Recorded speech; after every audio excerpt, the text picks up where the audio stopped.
মিষ্টি কিছু খেতে মন চাইলে ঝটপট বানিয়ে নিতে পারো এই রেসিপিটি। আর এটা বানাতে কিন্তু খুব একটা জিনিসও দরকার পড়ে না। তো নমস্কার বন্ধুরা, দীপার রান্নাঘরে তোমাদেরকে স্বাগত।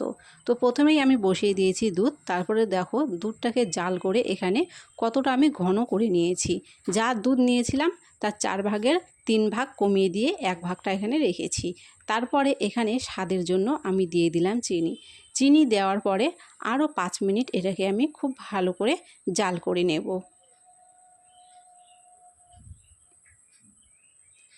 তো তোমরা দেখতে পাচ্ছ এখানে কিন্তু দুধটা কতটা ঘন হয়ে গেছে। এখন দুধটাকে নামিয়ে ঠান্ডা করে নেব। তারপরে আমাদের লাগছে রুটি। দোকান থেকে কিনে এনেছি ব্রেড। তো এখানে তাওয়া বসিয়ে তার মধ্যে সামান্য পরিমাণ তেল দিয়ে দিলাম। তেলটা সামান্য পরিমাণ করে দিয়ে করে নিলেই খেতে ভালো হয়। তোমরা যদি চাও তাহলে বেশি তেলে দিয়েও এটাকে ভেজে নিতে পারো। তো আমি এখানে একদমই বেশি তেল ব্যবহার করছি না।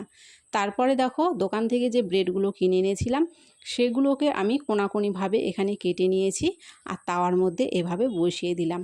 তারপরে খন্তা দিয়ে এইভাবে চেপে চেপে ব্রেডগুলোকে খুব ভালো করে সেঁকে নেব।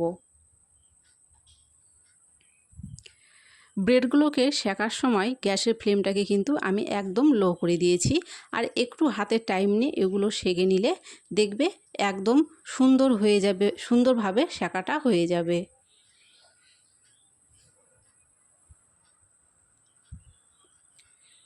তো এভাবেই দুই পাশে একটু লাল করে সেঁকে নেওয়া হয়ে গেছে। এখন এগুলোকে উঠিয়ে নেব। আর পরের যে ব্রেডগুলো কাটা রয়েছে সেগুলো আমি আর এখানে দেখাচ্ছি না, এগুলোকেও আমি এইভাবেই সেঁকে নেব।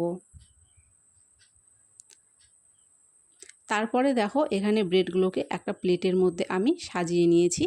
আর আগে থেকে যে দুধটা জাল করে ঠান্ডা করে রেখেছিলাম সেই দুধটা এর উপর দিয়ে ছড়িয়ে দিয়েছি।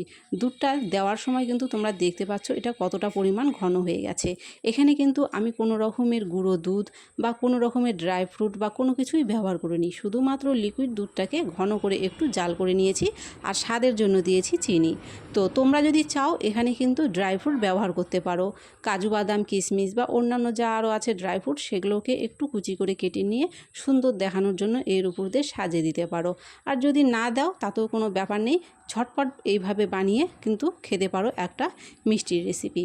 আর এইভাবে বানালে কিন্তু দেখবে বাচ্চারাও খেতে ভালোবাসে, বাড়ির সকলেও চেটেপুটে খেয়ে নেবে। তো কেমন লাগলো আজকের রেসিপিটা কমেন্ট করে কিন্তু অবশ্যই জানিও। ভালো লাগলে অবশ্যই একটা লাইক করে দিও আর ভিডিওটাকে শেয়ার করে চ্যানেলটিকে সাবস্ক্রাইব করে দিও।